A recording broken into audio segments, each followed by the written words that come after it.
So welcome back guys. आज हम आ चुके हैं आपको बो स्टफ ट्रेनिंग के लिए। तो आज मैं आपको एक बहुत ही नया और अमेजिंग कंसेप्ट जो है बो स्टफ के बारे में बताने वाला हूँ।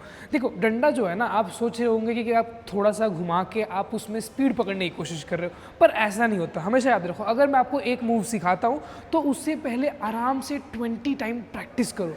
आफ्टर दैट 20 टाइम प्रैक्टिस करने के बाद ही आप उसे उसकी रफ्तार पकड़ सकते हो, उतना तेज़ी से घुमा सकते हो।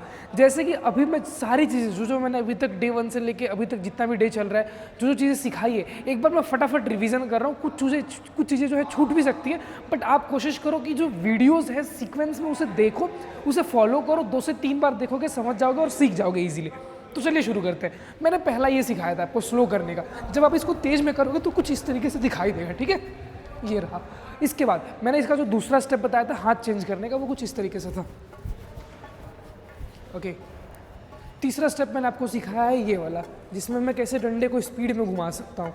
चौथा स्टेप मैंने सिखाया है ये वाला। ओके।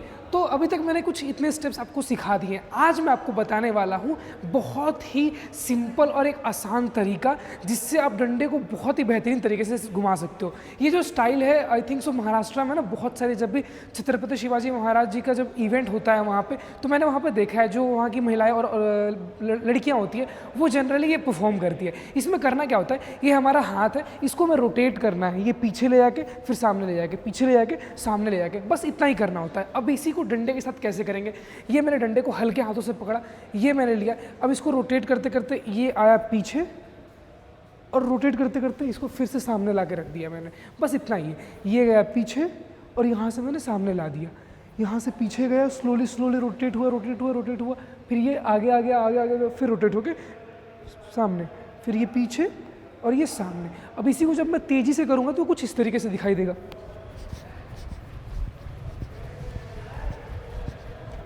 ओके। अब ये करना कैसे है, एकदम slowly slowly step by step आपको फिर से सिखाता हूँ, अगर आपको समझ में नहीं आया तो। ये मैंने डंडे को पकड़ा, डंडे को पकड़ते ही वो समझ लो मेरा टॉप पार्ट है और ये नीचे वाला पार्ट है, वो ऊपरी हिस्सा है, ये नीचे वाला हिस्सा है।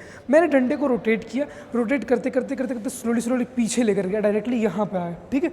और यहाँ पे रोटेट करते करते करते करते वापस जब मैं नीचे वाले पार्ट को ऊपर लेकर आया, इसको मैं सामने ला फेंक दिया, बस इतना ही है। स्लोली स्लोली रोटेट किया, पीछे गया, धीरे धीरे ये आगे आ गया, मैंने रोटेट करके हाथ को पीछे किया, फिर ये आगे आ गया, बस इतना ही है। अगर यही स्टेप मैं जब किसी के सामने खड़े होके भी करूँगा ना, तो इसका जो रेडियस है, वो मतलब जो दूरी है इसका एकदम बहुत करीब होता है। ये देखो, मैं ऐसे करते करते किसी के करीब भी पहुंच सकता हूँ। रिसेंटली एक वीडियो है जो मैं आपको शेयर करूँगा, उसमें सेम लड़की यही स्टेप करती है, जहाँ पे एक इंसान खड़ा होता है और खड़ा होने के साथ वो घुमाते घुमाते उसके करीब पहुँच जाती है बेसिकली। ओके। तो ये था आज का स्टेप। अगर आप अभी भी नहीं समझ पाए तो मैं इसकी और भी आसानी से तरीके से वीडियोज़ बनाऊँगा, जिससे आप देखने के बाद 100% समझ जाओगे। बैच को डेली आप सीखिए, सीखने के बाद मुझे वीडियोज़ भेजा करिए, ताकि मुझे मालूम पड़ सके आप कहाँ तक सीख रहे हो, कहाँ तक नहीं सीख रहे हो।